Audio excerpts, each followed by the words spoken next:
Third है किस चीज़ से रिलेटेड है, सप्लाई। इसमें रिवीजन के साथ साथ अपन अमेंडमेंट भी सारे कवर करेंगे। अब ध्यान देना, इसमें से क्वेश्चन आता ही है, और सप्लाई अगर आपका क्लियर हुआ तभी आपसे काय के क्वेश्चन सॉल्व होंगे, टाइम एंड वैल्यू। मतलब पूरे जीएसटी का बेस क्या है, सप्लाई। सप्लाई के कंसेप्ट अगर क्लियर नहीं है तो आपका क्या क्लियर नहीं हो पाएगा, टाइम एंड वैल्यू वाला चैप्टर, प्लेस ऑफ सप्लाई, कुछ भी क्लियर नहीं होगा। तो पूरा जीएसटी का बेस क्या है, सप्लाई। अब सबसे पहले देखो, जीएसटी में सबसे इंपॉर्टेंट चीज़ क्या होती है, टैक्सेबल इवेंट। हमेशा हर एक्ट, कोई भी एक्ट अगर अपन पढ़ते हैं तो उसमें सबसे रिलेवेंट क्या रहता है, टैक्सेबल इवेंट। इनकम टैक्स का टैक्सेबल इवेंट क्या है, टोटल इनकम। कस्टम का टैक्सेबल इवेंट क्या है, इंपोर्ट और एक्सपोर्ट। सर्विस टैक्स का टैक्सेबल इवेंट क्या था, सर्विस प्रोवाइडेड और agreed to be provided. Service provided और एग्रीड टू बी प्रोवाइडेड। अब बात काय की आ रही है, जीएसटी। तो जीएसटी का टैक्सेबल इवेंट क्या है, सप्लाई। जीएसटी का टैक्सेबल इवेंट क्या है, supply. Taxable event means event on happening of which tax liability of tax is fixed. जहां पे टैक्स लाइबिलिटी फिक्स्ड होती है, that event is called taxable event. तो कस्टम में टैक्स लाइबिलिटी कब फिक्स होगी, इंपोर्ट एक्सपोर्ट। इनकम टैक्स में total income. Service tax में सर्विस प्रोवाइडेड और agreed to be provided. Under previous regime taxable event for various taxes were different. Some of these taxes and their taxable event are listed below. Excise duty काय पे था, manufacture और production. Service tax, service provided और agreed to be provided. What is agreed to be provided, future में provide करना है। Third क्या दिया है, सीएसटी, सेल ऑफ गुड्स। कौन लेवी करता था, central government. VAT, sale of goods, ये इंटर पे था और ये इंट्रा, अब तो मैटर ही नहीं करता। तो व्हाट इज टैक्सेबल इवेंट, ऐसा इवेंट जहां पे आपकी टैक्स लाइबिलिटी फिक्स हो रही है, that event is called taxable event. याद रखना, व्हाट इज टैक्सेबल इवेंट, ऐसा इवेंट जहां पे टैक्स लाइबिलिटी फिक्स होती है, that event is called taxable event. अब सबसे मेन पॉइंट नंबर 2 क्या दिया हुआ है, सप्लाई। थोड़ा सा सेक्शंस पे ध्यान देना। जब सप्लाई की बात आती है तो सप्लाई 2 सेक्शंस में कवर होता है, 7 और 8। और इसको याद रखना, हमेशा किसके साथ रीड करना है, रीड विद शेड्यूल 1, 2 और 3। क्लियर हुआ। जीएसटी हमेशा सप्लाई में कौन से सेक्शन में चलेगा, स्कोप उसका 7 और 8। रीड विद शेड्यूल 1, 2 और 3। तो एमसीक्यू में एक क्वेश्चन क्या आ सकता है कि जीएसटी में कितने शेड्यूल हैं, कितने शेड्यूल हैं, 3 शेड्यूल है। Schedule 1, schedule 2, schedule 3। ये शेड्यूल आपको कब समझ में आएंगे, जब आप किसके साथ रीड करोगे, सेक्शन 7/8। याद रखना, सेक्शन 7/8। कैरेक्टरिस्टिक, सप्लाई किस चीज का हो सकता है, गुड्स और सर्विसेज। सप्लाई किस चीज का हो सकता है, गुड्स और सर्विसेज। सेकंड पॉइंट देखो, supply of anything other than goods और service does not amount for supply under GST. Law specific बोलता है कि हम जीएसटी सिर्फ किस पे लगाएंगे, सप्लाई। और सप्लाई किस चीज का होना चाहिए, गुड्स और सर्विसेज और बोथ। और देखो आगे क्या दिया है, goods as well as services have been defined in GST law. तो भाई मैं डेफिनेशंस कवर नहीं करूंगा, तो आज घर पे जाके सबसे पहले क्या, किसकी डेफिनेशन पढ़ लेना, गुड्स और दूसरा सर्विसेज। कौन से सेक्शन में मिलेंगे, सेक्शन 2। तो जीएसटी का सेक्शन 1 काय के लिए है, शॉर्ट टाइटल, एक्सटेंड और कमेंसमेंट। सेक्शन 2 काय के लिए रहेगा, डेफिनेशंस। थर्ड देखो क्या लिखा है, बोथ सिक्योरिटीज एंड मनी, दोनों को क्या किया है, एक्सक्लूड। मतलब या तो गुड्स में भी नहीं आएंगे और सर्विस में भी नहीं आएंगे। मैंने बैंक में 5 लाख रुपीज़ डिपॉजिट किए, क्या जीएसटी एप्लीकेबल होगा। मैंने बैंक से विड्रॉ किया, जीएसटी एप्लीकेबल होगा नहीं, क्योंकि ये ट्रांजैक्शन इन मनी। मैंने बैंक से 5 लाख का लोन लिया, बैंक ने 50,000 रुपये प्रोसेसिंग चार्ज लिए, अब 50,000 पे क्या लगेगा, जीएसटी। क्लियर।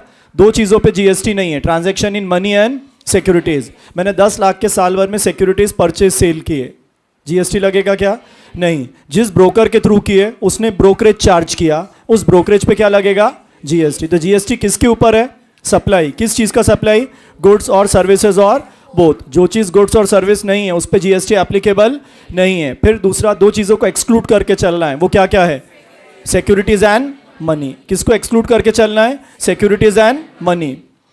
सप्लाई कौन सा होना चाहिए, टैक्सेबल सप्लाई। किसको करना है, टैक्सेबल पर्सन। ध्यान देना, 22 और 24। टैक्सेबल पर्सन कहां से पता चलेगा, 22 और 24। What is given in 22, person liable for registration. 24 compulsory registration. फिर एक और सेक्शन है रजिस्ट्रेशन में, 23 not liable. What is 22, person liable for registration, 24 compulsory, 23 not liable. Supply कहाँ पे होना चाहिए? Taxable territory. Taxable territory means India. Then what is non taxable territory? Outside India. कितने हो गए कैरेक्टरिस्टिक्स सप्लाई के? 6. सबसे पहला कैरेक्टरिस्टिक्स ऑफ सप्लाई में क्या है? सप्लाई किस चीज का होना चाहिए? गुड्स और सर्विसेज और बोथ. अदर देन गुड्स और service does not amount to supply. GST applicable नहीं है. क्या गुड्स और सर्विस को डिफाइन है? हमेशा डिफाइन ही रहेगा. Both securities and money included के excluded? Excluded. Supply should be a taxable supply. कहां से? टैक्सेबल कहां से? Taxable territory. कौन करेगा? Taxable person. टैक्सेबल पर्सन समझने के लिए कौन सा चैप्टर देखना है? रजिस्ट्रेशन 22 से लेके 30. 22 से लेके 30 दो अलग सेक्शन है. 22 person liable for registration, 24 compulsory. Then what is given in 23? Not liable. अब ये वो पार्ट है जहां से क्वेश्चन था, लास्ट अटेम्प्ट में भी था, अभी फिर आएगा. Supply under GST can be divided into following parts. और हाँ, दूसरी चीज, चार्ट्स वापस बनाना है. जितने आप चार्ट्स बनाओगे उतने जल्दी सब्जेक्ट याद होगा. अगर नोट्स में बना हुआ है तो एक अलग कॉपी बनाओ अभी 10-12 दिन के लिए, उसमें वो चार्ट्स फिर से ड्रॉ करना है. सबसे पहले देखो, सप्लाई के लिए ज़रूरी क्या है? क्या होना चाहिए? कंसिडरेशन. काय में? इन कोर्स और फर्दरेंस ऑफ बिजनेस. सेक्शन 7 कौन सा लग रहा है? Section 7 subsection 1 clause A. ध्यान से सुनना, पहले क्या था? Section 7 subsection 1 clause A, clause B, clause C, clause D. आज की डेट में क्लॉज डी ओमिटेड. इसकी जगह एक नया सेक्शन इंसर्ट हुआ है, सेक्शन 7 सबसेक्शन 1 ए. क्लियर? अब 1 ए में सबसे पहला क्या बोला है? All forms of supply. Section 7 subsection 1 clause A में उन्होंने सबसे पहला क्या बोला है? All forms of supply. किस चीज का? गुड्स और सर्विसेज और बोथ. सेल आएगा, ट्रांसफर आएगा, barter, exchange, licence, rental, lease और डिस्पोजल. जरूरी क्या है? Consideration by a person in course और फर्दरेंस ऑफ बिजनेस. इसे बोला जाता है बिजनेस टेस्ट. सेक्शन 7 सबसेक्शन 1 में मेजर अपने को क्या याद रखना है? All forms of supply plus consideration. Third, in course और फर्दरेंस ऑफ बिजनेस. क्लियर हुआ? सेक्शन याद करना पड़ेंगे, कोई ऑप्शन नहीं है अपने पास. कुछ भी पूछ रहा है इंस्टीट्यूट, सेक्शन पूछ ले रहा है, फॉर्म नंबर पूछ ले रहा है. तो सेक्शन 7 सबसेक्शन 1 क्लॉज ए क्या कवर करेगा? All forms of supply. क्या कवर करेगा? All forms of supply plus consideration plus in course और फर्दरेंस ऑफ बिजनेस. क्लियर? अब देखो सेक्शन वही है कि चेंज हुआ. Section 7 subsection 1 clause B import of services. सिर्फ क्या बोला है? Business test absent. Business test absent. Difference between section 7 subsection 1 clause A और क्लॉज बी. क्लॉज ए में क्या बोला है? इन कोर्स और furtherance of business. Clause B में सिर्फ क्या जरूरी है? Import plus consideration. कहीं पे भी लिखा है क्या? इन कोर्स और furtherance of business. Supply without consideration. Section 7 subsection 1 read with schedule 1. तो शेड्यूल 1 में क्या दिया होगा? सर शेड्यूल 1 में एक ही चीज दी है, सप्लाई विदाउट कंसिडरेशन. कितने शेड्यूल है? 3. पहला शेड्यूल क्या बता रहा है? Supply without consideration. पहला शेड्यूल क्या बता रहा है? Supply without consideration.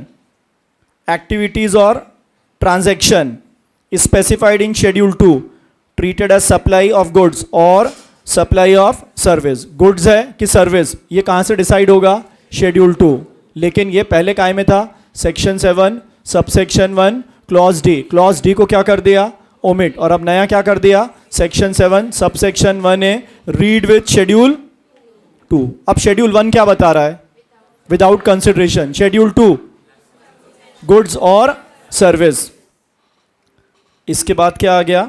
Negative list. Section 7 subsection 2. इसमें अमेंडमेंट है. किसमें? सेक्शन 7 सबसेक्शन 2 एक्टिविटीज और transaction which shall be treated neither as a supply of goods nor supply of service read with schedule 3. अब हो गए तीनों शेड्यूल. तो पहला शेड्यूल अपने को क्या बता रहा है?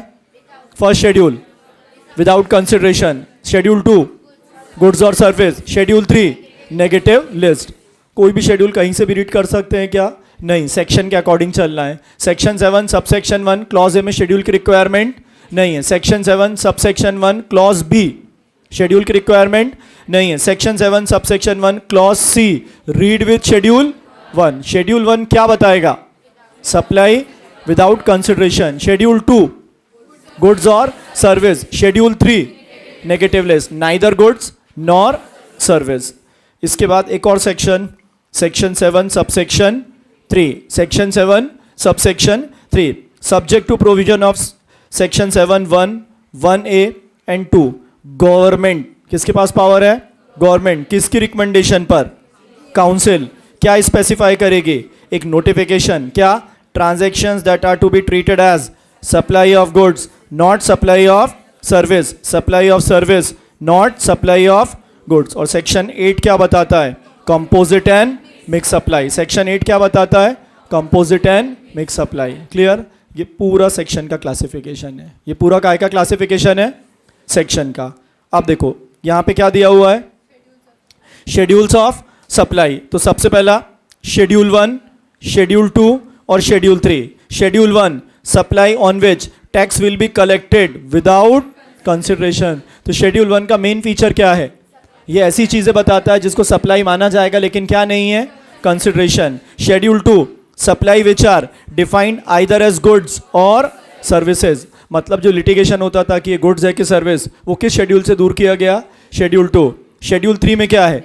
Neither goods nor supply of service, neither goods nor supply of service. Clear?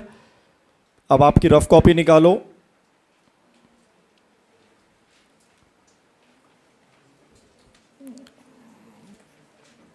Chart है, पूरे को एक इसमें लेके दे रहा हूं मैं।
चलो बोर्ड पे देखो भाई, बातें ना ही करो तो अच्छा है।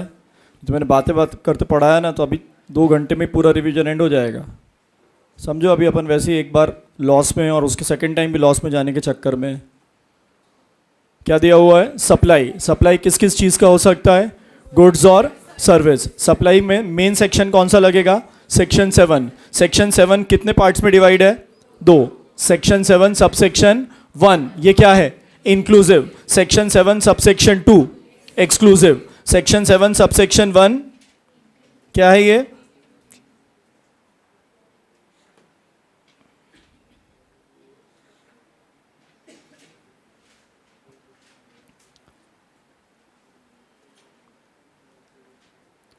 मतलब सेक्शन 7 प्राइम ऑफ एसी कितने इसमें डिवाइड है? 2। सेक्शन 7 सबसेक्शन 1 क्या बताता है? Inclusive. Section 7 subsection 2 exclusive. Section 7 subsection 1 कितने क्लॉजेस में डिवाइड है? 3। Clause A, clause B, clause C. देखो क्लॉज ए में मैंने क्या लिखा है? सबसे पहला point C, what it means? Consideration. Second, in course oblique furtherance of business. और थर्ड क्या लिखा है? All forms of supply.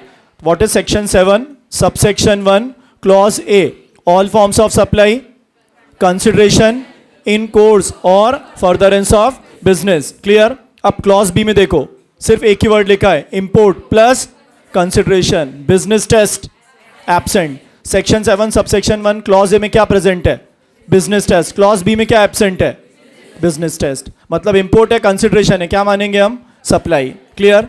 Section 7 subsection section 7 subsection 1 clause C, देखो क्या लिख के रखा है, supply without consideration read with, तो शेड्यूल 1 में क्या दिया रहेगा? ऐसे सप्लाई जहां पे क्या नहीं है?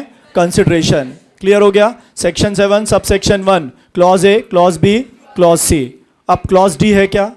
क्लॉज डी हट गया, उसकी जगह क्या आ गया? सेक्शन 7 सबसेक्शन 1A क्या बोल रहा है? Goods oblique services read with schedule 2, मतलब शेड्यूल 2 क्या बता रहा है? कि ये गुड्स है और ये सर्विस। सेक्शन 7 सबसेक्शन 3 किसके पास पावर है? गवर्नमेंट। किसकी रिकमेंडेशन पर? GST council. क्या नोटिफिकेशन इश्यू करेगी कि ये गुड्स है, सर्विस नहीं है, सर्विस है, गुड्स नहीं है। देन सेक्शन 7 सबसेक्शन 2 क्या बताता है? Negative list read with schedule 3। Clear? फिर सेक्शन 8 मुझे क्या बता रहा है? Composite and mix supply. Exam में एमसीक्यू सॉल्व करने के लिए ये चार्ट बहुत काम में आएगा, क्योंकि ये सेक्शंस आपको क्या करते जाएगा? क्लियर। देखो अंदर का तो सब पढ़ते हैं अपन, एग्जाम में पूरा पढ़ सकते हैं क्या? पॉसिबल नहीं है, तो ये चार्ट पे ध्यान देना, चार्ट ड्रॉ करो भाई। जिनका पहले भी ड्रॉ हो चुका है वापस ड्रॉ करना है, खाली बैठे दिखे हो मैंने भगाया।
सेक्शन 7 क्या बताता है? Scope of supply. वापस सुनना, सेक्शन 7 क्या बताता है?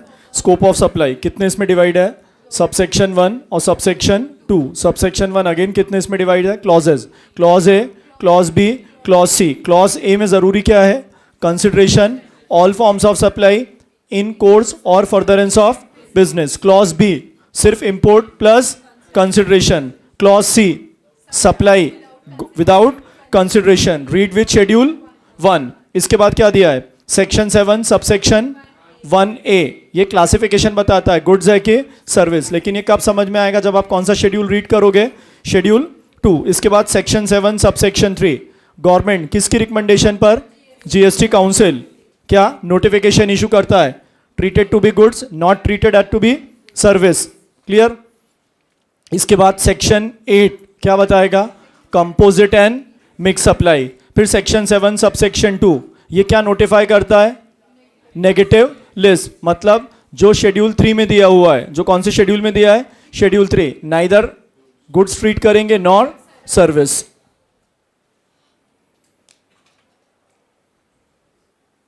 बोलो कोई क्वेरी।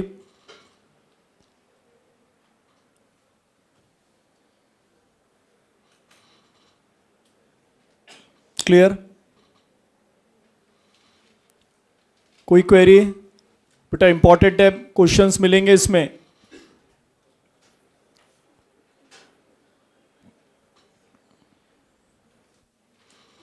क्लियर हुआ,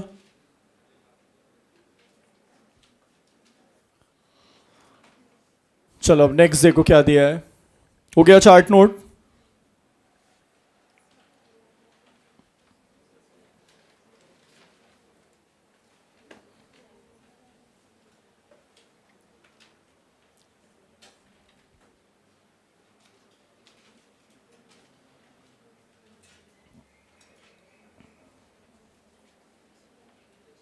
अब देखो सबसे first section 7 subsection 1A supply for consideration in course of business, मतलब क्या जरूरी है, कंसिडरेशन जरूरी है, all forms of supply cover हो रहा है, प्लस इन कोर्स और फर्दरनेस, मतलब सेक्शन 7 सबसेक्शन 1 क्लॉज ए में बिजनेस टेस्ट होना जरूरी है, क्लॉज बी में बिजनेस टेस्ट नहीं भी हुआ तो चलेगा, क्लॉज सी साइलेंट है। फर्स्ट देखो, as per section 7 a supply which is made for a consideration in course oblique furtherance of business is considered as taxable supply. some inclusion in meaning of supply are, सबसे पहले क्या cover होगा, sale, उसके बाद transfer, then barter, then exchange, then licence, rental, lease, disposal, import, और यहाँ क्या बोला है, शेड्यूल 1 और शेड्यूल 2। नीचे शेड्यूल 3 नहीं लिखना है, शेड्यूल 3 क्या है, नेगेटिव लिस्ट, शेड्यूल 3 क्या है,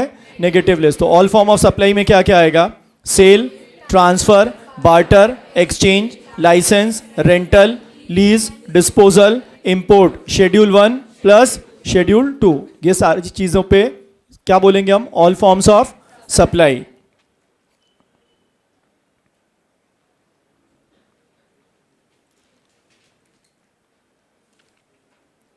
अब सबसे पहले requirement, supply made in course और furtherance of business, business test present होना जरूरी है कि नहीं। सेक्शन 7 सबसेक्शन 1 क्लॉज ए की सबसे पहली रिक्वायरमेंट क्या है, all forms of supply plus consideration plus business test in course और furtherance of business. Transfer cover होगा, transfer means ownership may not be transferred but right in goods is transferred. फिर इसके बाद क्या लिखा है, barter, what is barter, exchange of goods, goods के बदले गुड्स, सर्विस के बदले सर्विस। फिर एक वर्ड क्या आता है, एक्सचेंज, गुड्स के बदले गुड्स प्लस कैश, जहां पे कैश इन्वॉल्व हुआ वो क्या कहलाएगा, exchange. What is basic difference between exchange and barter, खाली गुड्स के बदले गुड्स बार्टर, गुड्स के बदले गुड्स प्लस कैश एक्सचेंज। इसके बाद क्या बोला है, लाइसेंस, टैली सॉफ्टवेयर काय में आएगा, लाइसेंस, सप्लाई ऑफ गुड्स की सप्लाई ऑफ सर्विस, अपन ने एंटीवायरस लिया, सप्लाई ऑफ सर्विस। फिर क्या दिया है, rental, simple meaning periodical payment, किस चीज के लिए, use of another's property, supply of goods की supply of service, supply of service. Rental हमेशा काय में जाएगा, सप्लाई ऑफ सर्विस। फिर इसके बाद क्या बोला है, लीज, इसके बाद मेन डिस्पोजल, बिजनेस बंद कर रहा हूं और असेट्स को सेल कर रहा हूं तो ये क्या कहलाएगा, डिस्पोजल। नॉर्मल बिजनेस असेट्स बेच रहा हूं, सेल, तो डिस्पोजल को भी क्या मान लिया है, supply. What is difference between sale and disposal, मेरी शॉप है, रूटीन केस में असेट्स बेच रहा हूं, सेल, शॉप बंद कर रहा हूं, सब चीज सेल कर दे, डिस्पोजल। फिर इसके बाद क्या बोला है, क्या होना चाहिए, कंसिडरेशन। तो कंसिडरेशन का मतलब something in return, price paid for an obligation. और क्या रहता है? क्विड प्रो क्यो। मतलब सेक्शन 7 सबसेक्शन 1 क्लॉज ए किसको कवर करेगा? All forms of supply. Clear हो गया? ऑल फॉर्म्स ऑफ सप्लाई में क्या क्या आ रहा है? देखो, ऑल फॉर्म्स ऑफ सप्लाई में sale, transfer, barter, exchange, licence, rental, lease, disposal, import, schedule 1, schedule 2, in course और furtherance of business plus consideration. Section 7 subsection 1 clause A all forms of supply plus consideration plus in course और furtherance of business. Done? अब देखो कौन सा section है। Section 7 subsection 1 clause B, सिर्फ 2 words पकड़ो, import plus consideration. Business test absent. Business test कहां पे प्रेजेंट है? Section 7 subsection 1 clause A. The term supply includes import of services for a consideration whether or not in course or furtherance of business, applicable only for services। काय के लिए applicable नहीं है? goods। goods के लिए custom duty। goods के लिए custom duty। क्या जरूरी है? consideration। services may be in course of furtherance of business or not। अब एग्जाम में क्वेश्चन कैसे आ सकता है कि ऐसा केस बताओ जहां पे बिजनेस टेस्ट एब्सेंट है सेक्शन के हिसाब से। Section 7 subsection 1 clause A, clause B, clause C, B. सिर्फ जरूरी क्या है? Import plus consideration. Import of services even for personal consumption would qualify as supply अगर वहां पे क्या प्रेजेंट है? Consideration. Section 7 subsection 1 clause A और क्लॉज बी का डिफरेंस पकड़ो। Clause A all forms of supply, consideration in course और furtherance of business. Section 7 subsection 1 clause B import plus consideration. क्या एब्सेंट है यहां पे? Business test. बिजनेस टेस्ट कहां present है?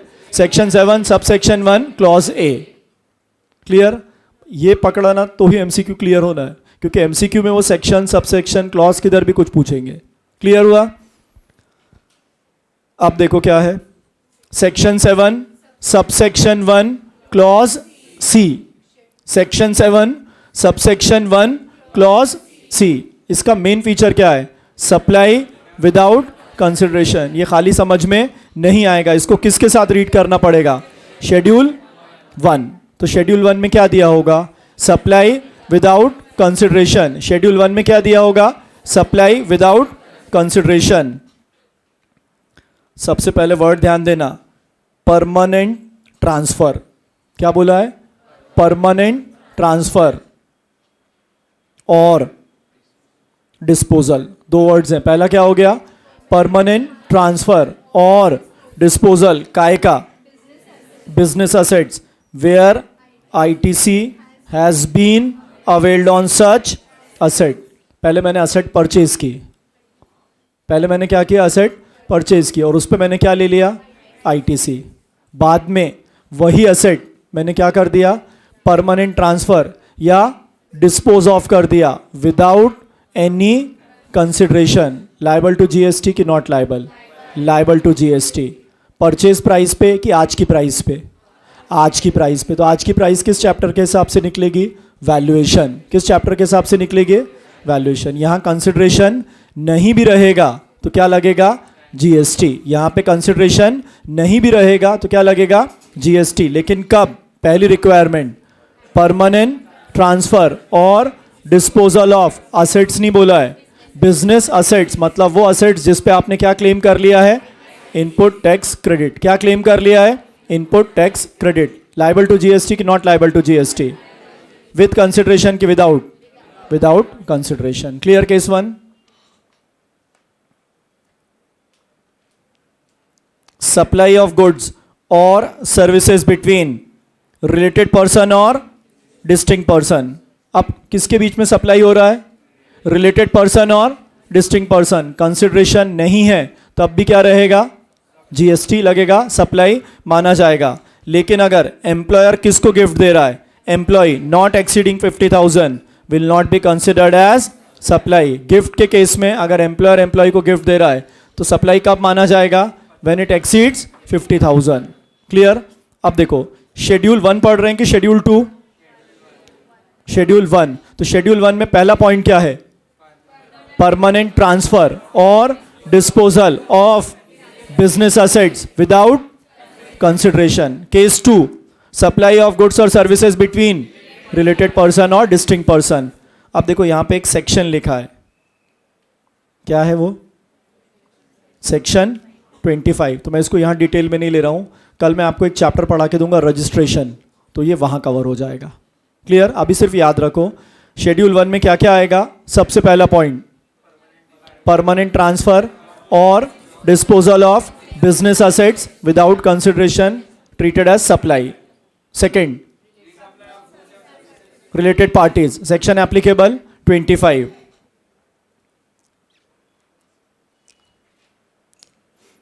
Third, principal to agent. Third क्या दिया है? Principal to agent. अब बेटा 8 बजने में टाइम है, थोड़ा सा डिटेल में ले रहा हूं। हाँ, प्रिंसिपल टू एजेंट। अपन कौन सा शेड्यूल डिस्कस कर रहे हैं? शेड्यूल 1। शेड्यूल 1 में क्या कवर किया है? वापस हो जो, शेड्यूल 1 में क्या कवर किया है? विद कंसिडरेशन की विदाउट? शेड्यूल है तो उसमें पॉइंट्स दिए हुए हैं। पहला पॉइंट क्या है? परमानेंट ट्रांसफर और disposal of business asset on which ITC has been availed. अगर आईटीसी अवेल नहीं किया तो सप्लाई मानेंगे, आईटीसी अवेल किया है तो ही सप्लाई ट्रीट होगा। सेकंड क्या हो गया? Distinct person. थर्ड क्या हो गया? Principal to agent. इस पे क्वेश्चन आने के चांसेस हैं। प्रिंसिपल टू एजेंट, ध्यान देना। In previous indirect tax regime, supply of goods between principal to his agent और agent to his its principal was not taxable, but under GST such supply will be taxable। मतलब पुराने tax structure में principal to agent taxable था क्या? Principal to agent taxable नहीं था। अब नए स्ट्रक्चर में क्या हो गया है? प्रिंसिपल टू एजेंट टैक्सेबल हो गया है, but subject to certain conditions. ध्यान देना, in order to determine whether a particular principal agent relationship falls within the ambit of schedule 1 as discussed above or not, deciding factor is whether invoice for the further supply of goods on behalf of principal is being issued by agent or not। सिर्फ तुम इस line पे ध्यान देना, principal to agent के case में अब पूरा काय पे डिसीजन आ गया है, क्या एजेंट इनवॉइस इशू कर सकता है कि नहीं? तो हो सकता है ना, दो केसेस हो सकते हैं। प्रिंसिपल ने माल किसको दिया? एजेंट। एजेंट ने किसको दिया? कस्टमर। थर्ड पार्टी की जगह अपन वर्ड क्या यूज करेंगे? कस्टमर। अब कस्टमर इनवॉइस मांगेगा, तो एजेंट अगर अपना इनवॉइस देता है तो कंडीशन अलग है, और एजेंट ने अपना इनवॉइस नहीं दिया, किसका इनवॉइस दे दिया? प्रिंसिपल। तो प्रिंसिपल टू एजेंट को सप्लाई ट्रीट नहीं करेंगे। प्रिंसिपल टू एजेंट को सप्लाई कब ट्रीट करेंगे? जब प्रिंसिपल एजेंट को क्या देता है? अथॉरिटी। किस चीज के लिए? To issue invoice. क्लियर? ये याद रखना, प्रिंसिपल टू एजेंट को सप्लाई मानेंगे क्या? यस नो दोनों सही है। कब मानेंगे? जब प्रिंसिपल ने अथॉरिटी किसको दे दी? एजेंट को, कि एजेंट ही क्या इशू कर रहा है? इनवॉइस। किसके नाम से? एजेंट अपने नाम से दे रहा है, तो principal to agent treated as supply. Agent माल दे रहा है कस्टमर को या थर्ड पार्टी को, लेकिन इनवॉइस किसका हैंड ओवर कर रहा है? Principal, then not treated as supply. Clear? 3 ऐसे केसेस हैं जहां पे कंसिडरेशन नहीं भी है तो चलेगा। फर्स्ट, परमानेंट ट्रांसफर और disposal of business assets on which ITC has not been availed. Second, sorry, ITC has been availed. Second, distinct person. Third, principal to agent. Principal to agent में deciding factor invoice. Clear?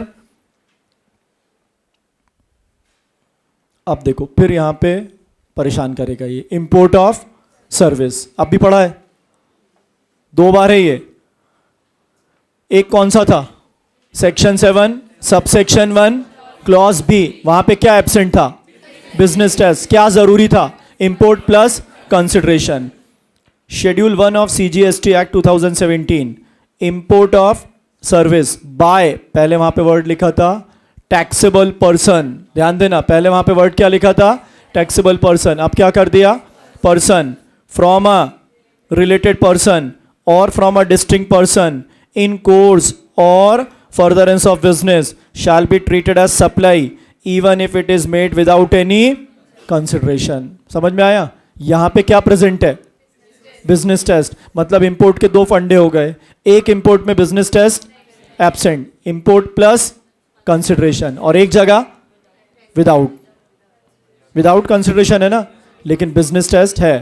तो ऐसा कहां पे दिया हुआ है? Schedule 1, import of services, consideration necessarily required, business test not required. तो ये काय का फंडा हो गया? सेक्शन 7 क्लॉज बी, याद रखना ये। अब नीचे देखो, इंपोर्ट ऑफ सर्विसेज, पहले वर्ड क्या लिखा था, अब मैंने टैक्सेबल को क्या कर दिया? कट। अब क्या हो गया? Import of services by a person, कहां से?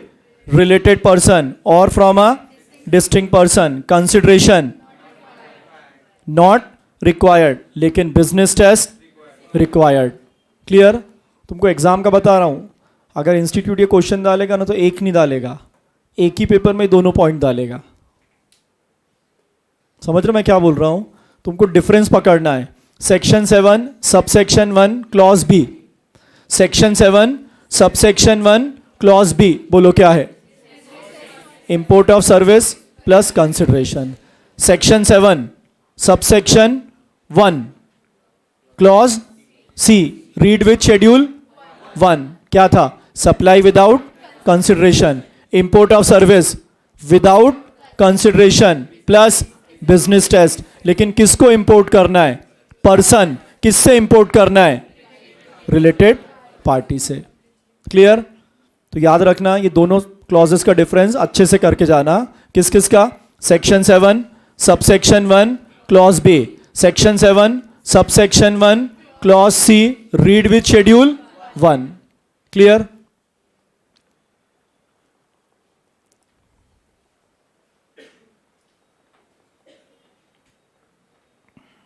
देखो फिर से बता रहा हूं, हम टॉपिक आएगा देख रहे हैं सप्लाई। सप्लाई में सबसे पहला सेक्शन कौन सा हो गया? Section 7 subsection 1 clause A, all forms of supply plus consideration plus in course और furtherance of business. Clear? Section 7 subsection 1 clause B, section 7 subsection 1 clause B, सिर्फ दो वर्ड पे फोकस करो, import of service plus consideration.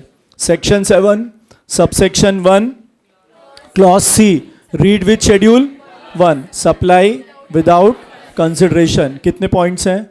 4। पहला point, permanent transfer plus disposal of business assets on which ITC has been availed. Second, distinct person 25 के हिसाब से। Third, principal to agent.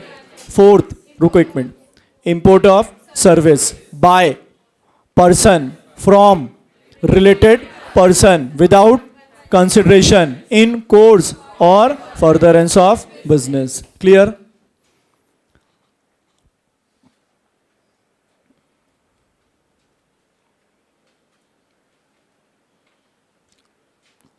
हो गया सेक्शन 7 सबसेक्शन 1, तीनों क्लॉजेज हो गए। क्लॉज ए भी हो गया, क्लॉज बी भी हो गया और क्लॉज सी। अब देखो क्या दिया है, सप्लाई गुड्स वर्सेस सर्विसेज। कुछ ऐसे सप्लाई थे जिसमें बहुत लिटिगेशन था कि इसको गुड्स मानना है कि सर्विस, तो वो कौन से सेक्शन में दिया हुआ है? पहले कौन से क्लॉज में था? Clause D. अब क्लॉज डी है क्या? क्लॉज डी हट गया, उसकी जगह क्या इंसर्ट हो गया? Section 7 subsection 1A, read with schedule 2। तो शेड्यूल 2 क्या बता रहा है? गुड्स और सर्विस। ध्यान देना, सबसे पहला वर्ड क्या लिखा है? ट्रांसफर। कितने टाइप के ट्रांसफर है? 2। First one is immediate transfer और second one is deferred transfer. Deferred transfer का सबसे अच्छा एग्जांपल हायर परचेज, इसको क्या माना जाएगा? Supply of goods. Immediate transfer 2 इसमें डिवाइड है। First one is transfer of title, अगर टाइटल ट्रांसफर हो रहा है तो उसे क्या मानेंगे? Supply of goods. Title transfer नहीं हो रहा है, सिर्फ राइट टू यूज दे रहे हैं। टाइटल ट्रांसफर नहीं हो रहा है, सिर्फ क्या दे रहे हैं? राइट टू यूज, तो ये क्या कहलाएगा? Supply of service. तो शेड्यूल 2 अपने को क्या बताता है? शेड्यूल 2 क्या बताता है? गुड्स है कि सर्विस? तो उसमें सबसे पहला पॉइंट क्या है? ट्रांसफर। ट्रांसफर कितने इसमें डिवाइड हो गए? 2। First one is immediate transfer और second one is deferred transfer. Deferred transfer को हमेशा क्या मानेंगे? Supply of goods. Deferred transfer का एक आध एग्जाम्पल, हायर परचेज। ट्रांसफर अगर है इमीडिएट तो दो इसमें, पहला टाइटल ट्रांसफर कर दिया, supply of goods. Title transfer नहीं दिया, राइट टू यूज दिया, सप्लाई ऑफ सर्विस। क्लियर? अब सेकंड देखो क्या दिया है, land and building. Second point क्या दिया है, लैंड एंड बिल्डिंग। कौन सा शेड्यूल पढ़ रहे हैं, शेड्यूल 2। कौन सा शेड्यूल पढ़ रहे हैं, schedule 2। Any lease, tenancy, easement, licence to occupy a land is a supply of service. Land से रिलेटेड कुछ भी है अगर वो सेल नहीं है तो हमेशा क्या कहलाएगा, supply of service. Any lease और letting out of building including a commercial, industrial और रेसिडेंशियल कॉम्प्लेक्स फॉर बिजनेस और कॉमर्स आइदर होली और partly is a supply of service. मतलब लैंड एंड बिल्डिंग से रिलेटेड सेल को छोड़कर सारी चीजें काहे में आएंगे, सप्लाई ऑफ सर्विस। ये कहां पे दिया हुआ है, शेड्यूल 2। किस सेक्शन के according, section 7 subsection 1A। 1A किसको कवर कर रहा है, पहले ट्रांसफर। ट्रांसफर कितने टाइप के, दो। First one is immediate transfer, second one is deferred transfer. Immediate transfer, title गया गुड्स, राइट दिया service. Deferred transfer, hire purchase. उसका एग्जांपल, सॉरी हायर परचेज हमेशा क्या मानेंगे, सप्लाई ऑफ गुड्स। क्लियर? इसके बाद क्या दिया है, लैंड एंड बिल्डिंग, सेल से छोड़कर सारे ट्रांजैक्शन, सप्लाई ऑफ सर्विस। अब क्या दिया है, ट्रीटमेंट और प्रोसेस। क्या दिया है, ट्रीटमेंट और प्रोसेस। ट्रीटमेंट और प्रोसेस का सिंपल मतलब क्या है, एनी ट्रीटमेंट और process which is applied to another person's goods, वो हमेशा क्या रहेगा, सप्लाई ऑफ सर्विस। मतलब शेड्यूल 2 में सबसे पहला केस क्या हो गया, ट्रांसफर। शेड्यूल 2 में सबसे पहला केस क्या हो गया, ट्रांसफर। उसके बाद लैंड एंड बिल्डिंग, थर्ड काय का केस हो गया, प्रोसेस। ट्रांसफर कितने इसमें डिवाइड है, 2। Immediate transfer, deferred transfer. Land and building से रिलेटेड सारा काय में जाएगा, सप्लाई ऑफ सर्विस। प्रोसेस हमेशा काय में जाएगा, सप्लाई ऑफ सर्विस। अब फोर्थ पॉइंट डिटेल में पढ़ा रहा हूं, क्या लिखा है, transfer of business assets. Fourth point में क्या लिखा है, transfer of business assets.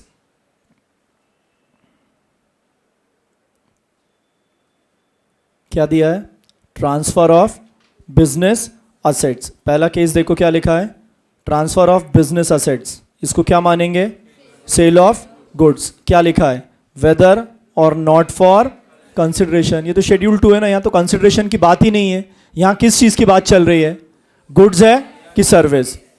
Private use of business assets, इसे क्या मानेंगे, सप्लाई ऑफ सर्विस। याद रखना, बिजनेस असेट्स हैं, इनको ट्रांसफर किया तो क्या मानेंगे, sale of goods. Business assets है और इनका क्या हुआ, प्राइवेट यूज, इसको क्या मानेंगे, सप्लाई ऑफ सर्विस। अब देखो थर्ड क्या लिखा है, cease to be a taxable person. क्या मानेंगे, सेल ऑफ गुड्स। मेरा बिजनेस था, जीएसटी में रजिस्टर्ड था, अब मैं बिजनेस बंद कर रहा हूं।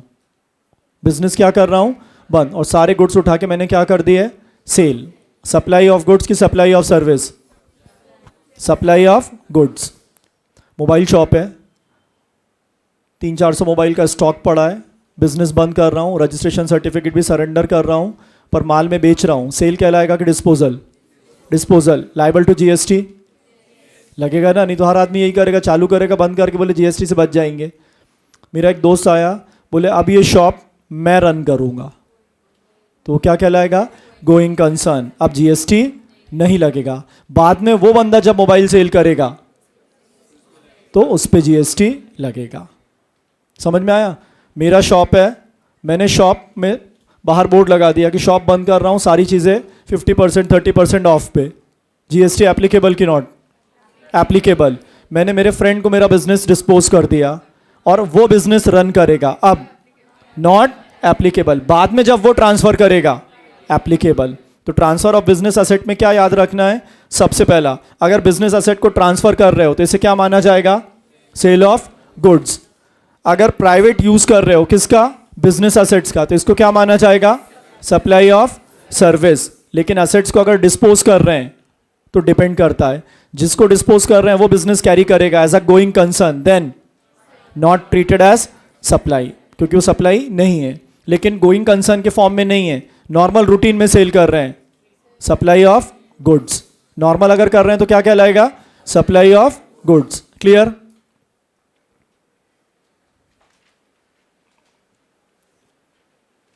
पॉइंट नंबर 5, आप देखो क्या दिया है, सप्लाई ऑफ सर्विस। क्या दिया हुआ है? Supply of service. The following shall be treated as, the following shall be treated as supply of service, namely first renting of immovable property। जब भी आप immovable property को रेंट पे दोगे, जब भी आप immovable property को काय पे दोगे? रेंट पे, तो उसको क्या माना जाएगा? Supply of service. जब भी आप immovable property को काय पे दोगे? रेंट पे, तो इसे क्या माना जाएगा? Supply of service. Second point ध्यान देना, construction of a complex building, civil structure or part thereof, including a complex or building intended for sale to buyer, wholly or partly, except where entire consideration has been received after issuance of completion certificate where required by competent authority or after its first occupation, whichever is earlier। क्या मतलब हुआ? फिर से ध्यान देना, उसको read करो। Consideration कब मिला है?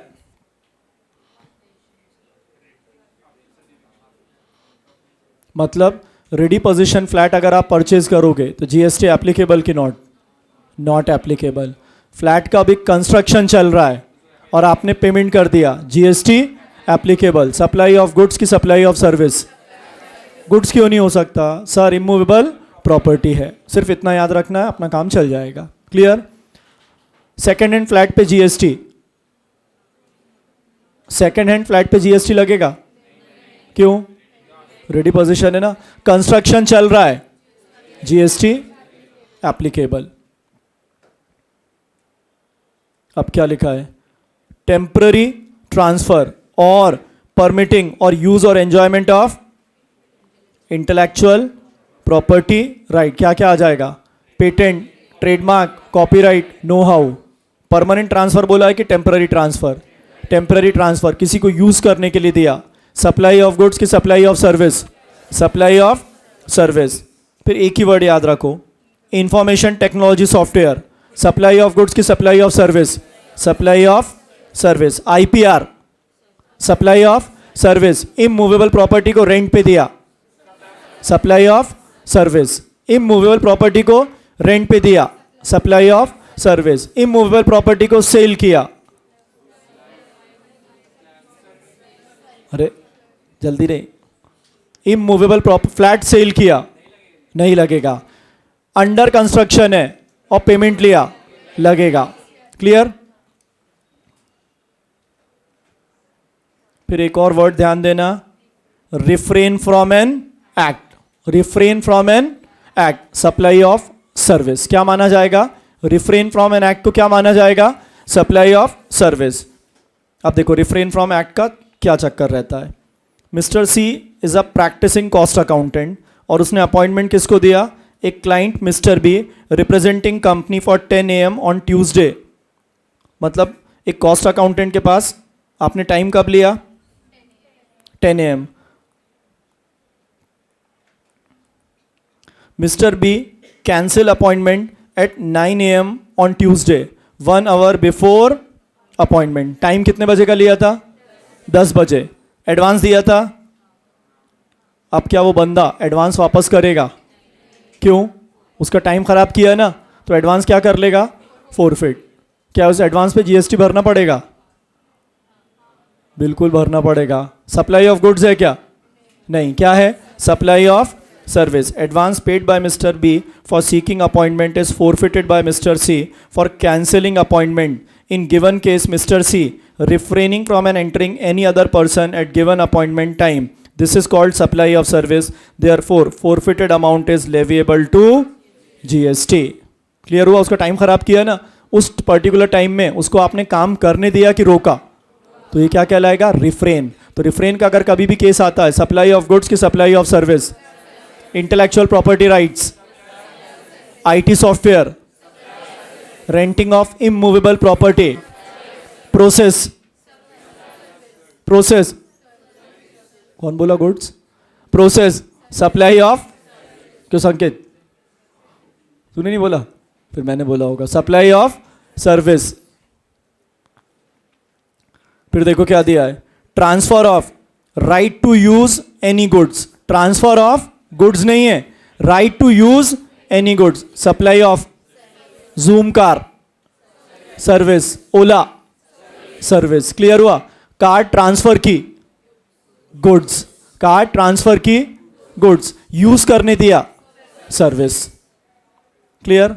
तो ये पॉइंट्स अपने को पकड़ना है। वापस देखो, सेक्शन 7 सबसेक्शन 1A में उन्होंने मेन क्या दिया है। सबसे पहला ट्रांसफर, ट्रांसफर कितनी कैटेगरी में डिवाइड हो गया?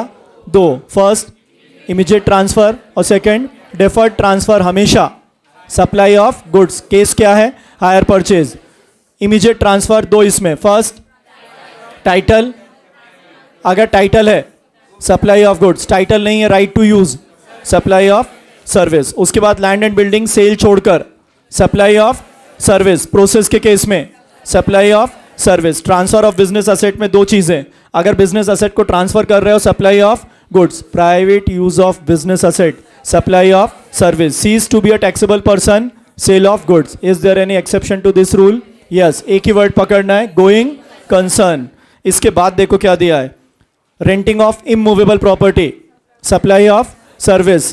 फ्लैट बना के सेल किया, कंप्लीशन सर्टिफिकेट के बाद नहीं लगेगा, कंप्लीशन सर्टिफिकेट के पहले कंसिडरेशन आ गया। Temporary transfer permitting use, IPR, supply of service. Information technology software, supply of service. Refrain का अगर केस है, supply of service. Clear? Refrain पे अपन ने किसी का अमाउंट फोरफिट किया, लाइबल टू जीएसटी कि not liable to GST?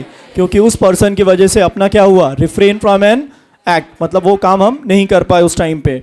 Right to use any goods, right to use any goods, supply of service. Right to use any goods काय में आ जाएगा? Supply of service. अब देखो नेक्स्ट क्या है, कंपोजिट सप्लाई। कौन सा केस है? Composite supply. इसको क्या मानेंगे? Deem to be service. काय का केस है? Composite supply. हमेशा क्या माना जाएगा? Deem to be service. इसमें सबसे पहला, the following composite supply shall be treated as supply of services, namely पहला वर्क्स कॉन्ट्रैक्ट और दूसरा रेस्टोरेंट एंड कैटरिंग सर्विसेज। हमेशा याद रखना, रेस्टोरेंट एंड कैटरिंग सर्विसेज में कभी भी सप्लाई ऑफ गुड्स ट्रीट नहीं किया जाएगा, हमेशा क्या ट्रीट किया जाएगा? Supply of service. और इसके बाद क्या बोला है?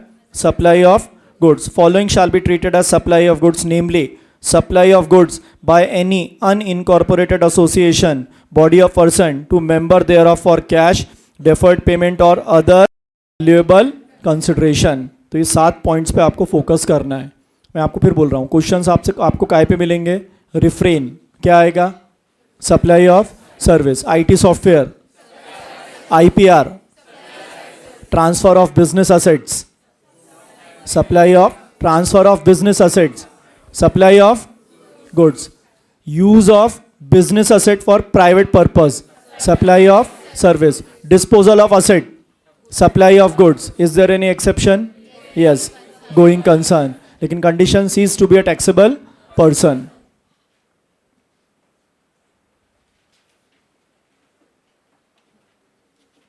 अब देखो ये नया सेक्शन है, इस पे क्वेश्चन तो खैर सेक्शन 7 सबसेक्शन 3 ये कहाँ एप्लीकेबल होगा? Section 7 subsection 1, section 7 subsection 1A, section 7 subsection 2। Power किसके पास है? गवर्नमेंट। किसकी रिकमेंडेशन पर? काउंसिल। क्या करेगा? स्पेसिफाई काय में? नोटिफिकेशन। क्या? Transactions that are to be treated as supply of goods not as supply of service, और supply of service not as supply of goods. Clear? Point number 6।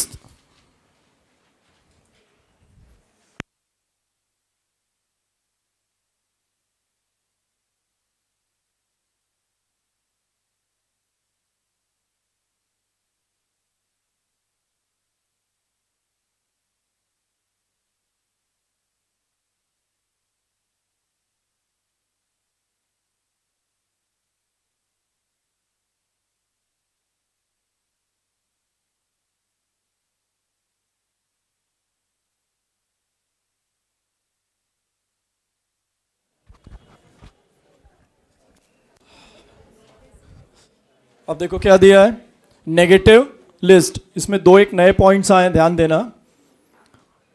अब क्या दिया है, सप्लाई नेगेटिव लिस्ट। सेक्शन कौन सा है, section 7 subsection 2। और देखो यहाँ क्या लिखा है, क्लॉज ए। ये भी दो इसमें डिवाइड है, क्लॉज ए और clause B. Activities which are neither supply of goods nor supply of service, किसके साथ रीड करना है, शेड्यूल 3। मतलब शेड्यूल 3 हमेशा क्या बताएगा, negative list, neither goods nor service. इसमें सबसे पहले सर्विस कौन दे रहा है, कौन दे रहा है, एम्प्लॉय। पक्का, किसको दे रहा है, एम्प्लॉयर, इन कोर्स ऑफ और in relation to his employment. इस पे जीएसटी एप्लीकेबल नहीं है। सेकंड, सर्विसेज बाय कोर्ट और tribunal established under any law for time being in force. Clear, NCLT, ITAT कई तरह की सर्विसेज देते हैं, इसके ऊपर जीएसटी एप्लीकेबल नहीं है। Third, court includes district court, high court और सुप्रीम कोर्ट। फंक्शंस कौन परफॉर्म कर रहा है, member of parliament, member of state legislature, panchayat, member of municipalities and member of other local authorities. GST लगेगा नेगेटिव लिस्ट में, not treated as supply of service. उसके बाद duties perform by any person who holds any post, किसके हिसाब से, constitution in that capacity. Third, कहीं का भी क्या है वो, चेयरपर्सन, मेंबर, डायरेक्टर, कहाँ पे, कोई भी ऐसी बॉडी जो किसने एस्टैब्लिश की है, central government, state government, local authority. Services of, एक ही वर्ड याद रखो, फ्यूनरल, मरने वाली सारी सर्विसेज क्या है, एग्जेम्प्ट, नेगेटिव लिस्ट। जैसे इनकम टैक्स में ना हमारे कुछ भी पेमेंट मिला एग्जेम्प्ट, तो ऐसे जीएसटी में भी है। इसके बाद सेल ऑफ लैंड, क्यों, इमूवेबल प्रॉपर्टी, एक्शनेबल क्लेम, लेकिन किसको छोड़कर, lottery, betting and gambling. Lottery, betting and gambling पे जीएसटी एप्लीकेबल है। वैल्यूएशन के चैप्टर में पूरे प्रोविजंस दिए हैं। इसके बाद देखो, अब ये मैं बहुत आराम से पढ़ा रहा हूँ, 7th और 8th और जून अटेम्प्ट, अभी जून ही आएगा ना, हाँ, तो जून अटेम्प्ट के लिए यार मेरा दिन भर का वही काम है ना, इसलिए कंफ्यूज हो जाते हैं। अभी सुबह दिसंबर का बैच चल रहा है, अभी जून, क्या हो गया गौरव, तो अब क्या बोलूँ मैं। अभी दो नए पॉइंट्स आए। सबसे पहला देखो क्या है, supply of goods from a place in non taxable territory. Goods कहाँ से सप्लाई हो रहे हैं, non taxable territory, to another place in non taxable territory. क्या इंडिया में आ रहे हैं गुड्स, नहीं आ रहे हैं ना, पक्का। कहाँ से सप्लाई हो रहे हैं, non taxable territory to without goods, such goods entering into India. It seeks to exclude from TaxNet such transaction which involve movement of goods caused by a, अब वो बंदा रजिस्टर्ड काय में होगा, 22 और 24। मान लो बंदा पुणे में रजिस्टर्ड है, उसने माल कहाँ से परचेज किया, चाइना, और कहाँ भेज दिया, जापान। दोनों क्या है, non taxable territory to non taxable territory. Liable to GST की नॉट लाइबल। अगर उस रजिस्टर्ड पर्सन को भी अपन टैक्सेबल करते तो ये हार्डशिप रहती कि ease of doing business, hardship. तो गवर्नमेंट ने क्या लेके आ गया कि हमने उसको क्या कर दिया, negative list, not treated as supply. लेकिन सप्लाई कहाँ से होना चाहिए, non taxable territory to non taxable territory. कौन कर रहा है, registered person. Liable to GST की not liable to GST, not liable to GST. किस लिस्ट में दे दिया, नेगेटिव लिस्ट। कोई डिस्प्यूट होगा अब, क्लियर। अब 8 दो इसमें डाला है, 8 क्लॉज ए देखो। अब सप्लाई ऑफ कौन से goods, warehouse goods. What is warehouse goods, जो वेयर हाउस में रहते हैं। जो गुड्स अपन ने इंपोर्ट किए, जो गुड्स हमने क्या किए, इंपोर्ट, और उस पर क्या पे नहीं किया, कस्टम ड्यूटी पे नहीं की, मतलब होम कंजम्पशन का क्लियरेंस नहीं मिला, उस गुड्स को कहाँ रख दिया, वेयर हाउस। तो वो गुड्स क्या कहलाएंगे, warehouse goods. Goods deposited in warehouse to any person, किसी को भी सेल कर रहे हो, before clearance for home consumption. तो होम कंजम्पशन कब होता है, आफ्टर पेइंग ड्यूटी की बिफोर। मतलब अभी आपने ड्यूटी पे नहीं की, गुड्स को इंपोर्ट किया, कहाँ रख दिया, वेयर हाउस। फिर एक बंदा लेके आके बोले हम इसको गुड्स सेल कर रहे हैं, लाइबल टू जीएसटी की not liable, not liable to GST. Warehouse goods means goods deposited in warehouse. What is warehouse goods? Goods deposited in warehouse. Clear हो गया? Supply of goods by consignee. तो जिसने भेजा होगा वो क्या? कंसाइनर. जिसको मिले होंगे कंसाइनी. उसने क्या किया? किसी दूसरे पर्सन को गुड्स दे दिए. कैसे? Endorsement of document of title to goods after goods have been dispatch from port of origin. कहां लोकेटेड है? Outside India, but before clearance for home consumption. Clear हुआ? ये दोनों पॉइंट ध्यान देना. पहले वाले पॉइंट में क्या हो रहा है? गुड्स कहां पे डिपॉजिटेड है? Ware house. होम कंजम्पशन से पहले ही आपने क्या कर दिया? Sale. Not treated as supply. Negative list. Goods consignor ने भेजे. कंसाइनर कहां पे है? Outside India. किसको भेजे? कंसाइनी ने वो गुड्स कैसे भेज दिए? Document of title. लेकिन कब? होम कंजम्पशन से पहले. ट्रीटेड एज सप्लाई कि not treated as supply? Not treated as supply. अब देखो ये तीन example 62, 63, 64. Mister A purchase goods from China. कहां से परचेज किए? And sold it to Mr. John in Canada without bringing goods in India. This transaction is neither supply of goods nor supply of service. इस transaction को क्या नहीं मानेंगे? Neither supply of goods nor supply of service. Clear? मतलब supply कहाँ से होना चाहिए? Non taxable territory to non taxable territory. और जो बंदा ये transaction execute कर रहा है, he must be a registered person. Mister X imported some goods in India. Mister X ने गुड्स कहाँ इंपोर्ट किए? But kept the goods in custom bonded warehouse. अब जब कस्टम पढ़ेंगे तो तीन टाइप के वेयर हाउस हैं. Public warehouse, private warehouse, special warehouse, है ना? 57, 58, 58 ए. तीन तरह के वेयर हाउस हैं. वो याद नहीं आते हैं एकदम से. मैंने आज ही पढ़ाया कस्टम, इसलिए याद आ रहे हैं. Mister X imported some goods in India but kept the goods in custom bonded warehouse without clearing it for home consumption. क्या अभी ड्यूटी पे की? गुड्स कहाँ पे डिपॉजिट है? Warehouse. तो वो गुड्स क्या कहलाएंगे? Warehouse goods. In meantime mister X sold this goods to mister while they are in warehouse. This transaction between X and mister Y is neither supply of goods nor supply of service. अब मुझे बताओ home consumption कौन करवाएगा? Y. Custom duty भी कौन पे करेगा? Y. Y बाद में गुड्स बेचेगा तो सप्लाई मानेंगे क्या? अब वाई ने किसी और पर्सन को होम कंजम्पशन से पहले ट्रांसफर कर दिए. Not treated as supply. Clear? मतलब इंपोर्टेड गुड्स को अगर होम कंजम्पशन से पहले आप सेल करते तो it is not treated as supply. Mister P of India imported some goods from Japan. कहां से इंपोर्ट किए? While goods were in high sea. High sea मतलब वो नॉटिकल माइल्स वाला जो चक्कर है. Mr. P sold the goods to Mr. Q in India by way of endorsement of document of title of goods. This transaction between Mr. P and Mr. Q is neither supply of goods nor supply of service. ये तीनों point अच्छे से देखना इस बार. Clear? पहला case काय का है? Warehouse, sorry, non taxable territory to non taxable territory करने वाला बंदा रजिस्टर्ड पर्सन. उसके बाद इंपोर्ट किए गुड्स कहाँ रख दिए? वेयर हाउस में. होम कंजम्पशन से पहले ट्रांसफ़र. बी में क्या बोला है? गुड्स इंपोर्ट किए, गुड्स हाई सी में है और किस चीज़ के थ्रू ट्रांसफ़र कर दिए? ट्रांसफ़र ऑफ टाइटल एंडोर्समेंट के थ्रू. वहाँ भी जीएसटी एप्लीकेबल नहीं है.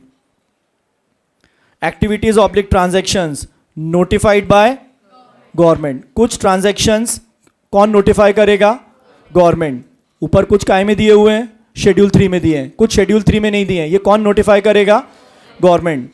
सच activities oblique transactions undertaken by central government, state government, local authority in which they are engaged as public authorities as may be notified by government on recommendation of council shall be treated neither as supply of goods nor supply of service. Executive level पे ये notification नहीं पूछता institute. बहुत सारी चीज़ें हैं तो अपने को सिंपल याद रखना है. सेक्शन 7 सबसेक्शन 2 कितने क्लॉज में डिवाइड है?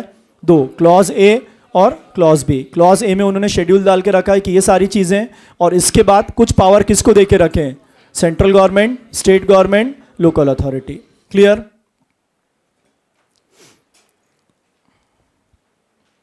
अब देखो क्या दिया है. Composite and mix supply. अगर इस चैप्टर से सबसे ज़्यादा क्वेश्चन मिलेगा तो कहाँ पे मिलेगा? Composite and mix supply. कौन सी supply? Composite and mixed supply.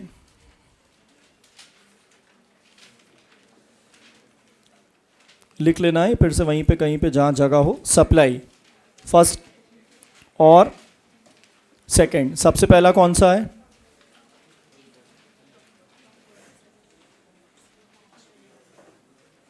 Composite supply. और दूसरा क्या है?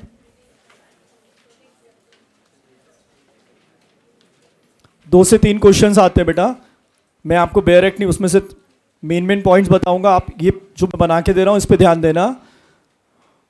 कौन कौन से सप्लाई हो सकते हैं? कंपोजिट सप्लाई और मिक्स सप्लाई। बोर्ड पे देखो अभी, कंपोजिट सप्लाई शॉर्ट में लिख रहा हूं, naturally bundled, naturally bundled. Second, can not be separated, मतलब अलग अलग नहीं कर सकते हैं। शैम्पू की बोतल और शैम्पू अलग अलग सेल हो सकता है क्या? कौन बोला रहे? Clear? What is composite supply? Naturally bundled. Second, can not be separated. Part and parcel, part and parcel. और अब सवाल आता है सर रेट कौन सा लगेगा? कौन सा रेट लगेगा? Principal supply. अब देखो शैम्पू की जब अपन बॉटल लेते हैं ना तो शैम्पू का रेट अलग रहता है और बॉटल का रेट अलग। क्लियर? बॉटल प्लास्टिक का है, शैम्पू लिक्विड है, तो शैम्पू का रेट अलग है और बॉटल का रेट अलग। कंपोजिट सप्लाई की मिक्स सप्लाई? Composite supply. अब डिपार्टमेंट रेट कौन सा लगाएगा? शैम्पू। बॉटल ले रहे कि शैम्पू? तो शैम्पू क्या हो गया? Mix up, sorry principal supply. Shampoo क्या हो गया? Principal supply. What is principal, sorry composite supply? Naturally bundled, can not be separated, part and parcel. और रेट कौन सा लगेगा?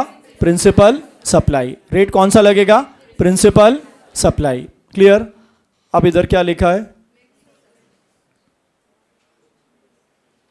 Mixed supply. नॉट नेचुरली, सारे एमसीक्यू इसी फंडे पे बन जाएंगे। Not naturally bundled,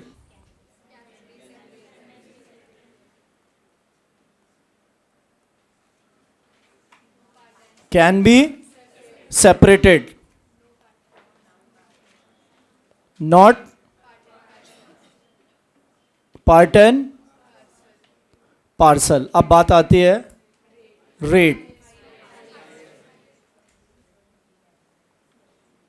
highest rate. Paste आता है ना सेंसोडाइन, उसके साथ ब्रश आता है। कंपोजिट सप्लाई की मिक्स्ड। अगर अपन बोलेंगे ब्रश नहीं चाहिए तो अलग हो सकता है ना। अगर आपने पूरा बॉक्स लिया तब भी मिक्स सप्लाई है। रेट किसका लगेगा? पेस्ट का 12% और ब्रश का 18%। 18%। कौन सा रेट जाएगा?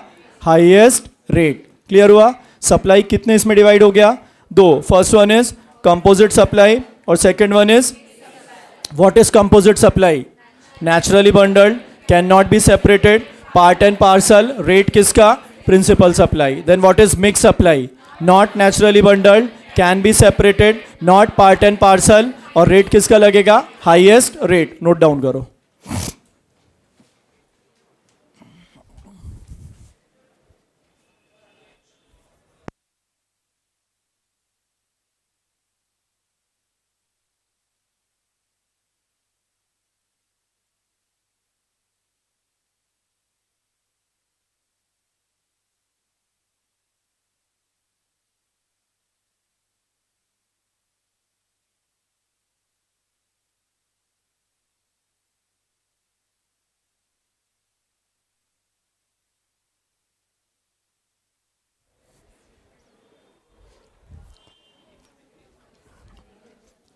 क्लियर है? तो सप्लाई कितने इसमें डिवाइड हो जाएगा? दो। कंपोजिट सप्लाई और मिक्स सप्लाई। कंपोजिट सप्लाई और मिक्स सप्लाई का कंसेप्ट कौन से सेक्शन में दिया हुआ है? सेक्शन 8। सेक्शन 7 क्या बताता है? Scope of supply. सेक्शन 7 क्या बताएगा? Scope of supply. सेक्शन 8 क्या बताएगा? Composite and mix supply. Composite and mix supply में सबसे पहला कंपोजिट सप्लाई। कंपोजिट सप्लाई क्या है? Naturally bundled, can not be separated, part and parcel. Rate कौन सा लेके चलेंगे? Principal supply. Then what is mix supply? Not naturally bundled, can be separated, not part and parcel, और rate highest rate applicable होगा।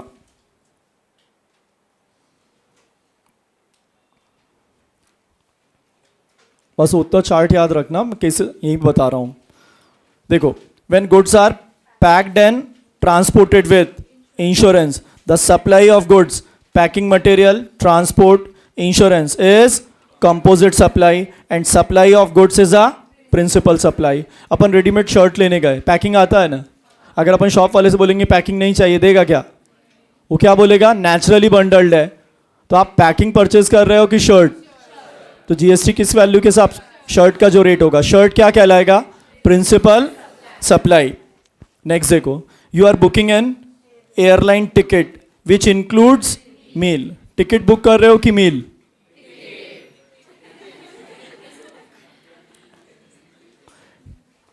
बाद में बताता हूं, रुक जाओ। It is a bundle of supply, it is a composite supply where product can not be sold separately. What is composite supply? ऐसा supply जहां पे प्रोडक्ट को क्या नहीं कर सकते, हम अलग नहीं कर सकते। You can not buy just airline meal and not airline ticket. Transportation of passenger is there for principal supply. Rate of tax applicable, principal supply will be charge to the whole composite bundle, therefore rate of GST applicable to transportation of passenger by air will be charged on airline ticket। तो मील पे भी कौन सा rate लगेगा? मील का कि airline ticket का? Airline ticket का। क्यों एयरलाइन टिकट का? क्योंकि एयरलाइन टिकट क्या है? Principal supply. एयरलाइन टिकट क्या है? Principal supply. मॉड्यूल का क्वेश्चन है 67। देखो, एक बंदे ने एलईडी टेलीविजन लिया, अलॉन्ग विथ उसके साथ क्या आया? Remote control, wire and all accessories that go with it. Warranty and maintenance services are provided. It is evident that LED television is a principal supply and other remote, wire, warranty are all ancillary. TV कितने का था? 1 लाख, 10 लाख है क्या? 1 lakh. GST कितना? 28%, 1,28,000 का invoice. अलग अलग हो सकता है क्या? अपन बोल रहे हैं रिमोट नहीं चाहिए। टीवी ले रहे हो कि रिमोट? टीवी। टीवी के साथ क्या आ रहा है? तो हो सकता है टीवी का रेट अलग हो, रिमोट का रेट अलग हो, एसेसरीज का रेट अलग हो। हम रेट किसका लगाएंगे? वाई टीवी, क्योंकि टीवी क्या है? Principal supply. अपने को क्या पकड़ना है? Principal supply. A 5-star hotel provides 4 days and 3 night packages with breakfast. This is a composite supply. आप बुक क्या कर रहे हो? ब्रेकफास्ट की स्टे? तो प्रिंसिपल सप्लाई स्टे। तो रेट किसका लगेगा? अब मान लो स्टे का रेट 18% है और ब्रेकफास्ट का रेट 28% है। 18 क्यों? क्योंकि कौन सा सप्लाई है? कंपोजिट सप्लाई है। और कंपोजिट सप्लाई में किसका रेट लेके चलेंगे? Principal. What is composite supply? Part and parcel, naturally bundled, can not be separated, rate principal supply. Mister Ravi, being a dealer in laptop, sold laptop bag along with laptop to a customer for 55,000। CGST and SGST for laptop कितना है? 18% और bag पे 28%। समझ में आया? Laptop पे कितना है? 18 और बैग पे what would be the rate of tax leviable? अब देखो, if laptop bag is supplied along with laptop in ordinary course of business, principal supply is that of laptop and bag is an ancillary. तो rate किसका लगेगा? Laptop. ध्यान से सुनना, एक बंदा गया, पहले खाली लैपटॉप लेके आया, रेट 18%। आधे घंटे बाद गया, बैग लेके आया, 28%। एक बंदा गया, उसने पूछा लैपटॉप, बोले लैपटॉप इतने का, बोले बैग भी लेना ही है। अब ये क्या हो गया? Composite supply. अब रेट 18%। क्लियर? कंपोजिट सप्लाई का मेन पकड़ो तुम, क्या? Principal supply, naturally bundled, can not be separated. और किसका रेट लेके चलेंगे? Principal supply. यहां पे प्रिंसिपल सप्लाई क्या है? बैग की लैपटॉप? लैपटॉप क्या है? पक्का ना? नेक्स्ट देखो, अब मिक्स सप्लाई में क्या था? याद है कुछ? Mix supply not naturally bundled, can be separated, not part and parcel, rate. One buys a consolidated package of beauty product, shampoo, comb, conditioner, nail polish, lipstick, tooth powder. It is evident that product can be all independently supplied. अलग अलग cell हो सकते हैं, and any one of them cannot be singled out as a principal supply, and these are deliberately bundled and sold together. तो क्या कहलाएगा? Mix supply. एक box है, उसमें बहुत सारे प्रोडक्ट हैं, 5%, 8%, 12%, 28%. सबसे हाईएस्ट रेट कौन सा है? 28. तो रेट कौन सा लगेगा? 28. A supply of package consisting of canned foods, sweets, chocolate, cake, dry fruit, ये सब एक साथ सेल किया. अलग अलग सेल हो सकते हैं? हो सकते हैं. कौन सा सप्लाई है? Mix supply. कौन सा रेट लगेगा? Highest rate. कंपोजिट सप्लाई में principal. Many FMCG companies offer bucket with detergent. Bucket with, तो आप परचेज क्या कर रहे हो? 8 बज गए क्या? नहीं, अभी तो आधा घंटा है. जल्दी बोलो, क्या परचेज कर रहे हो?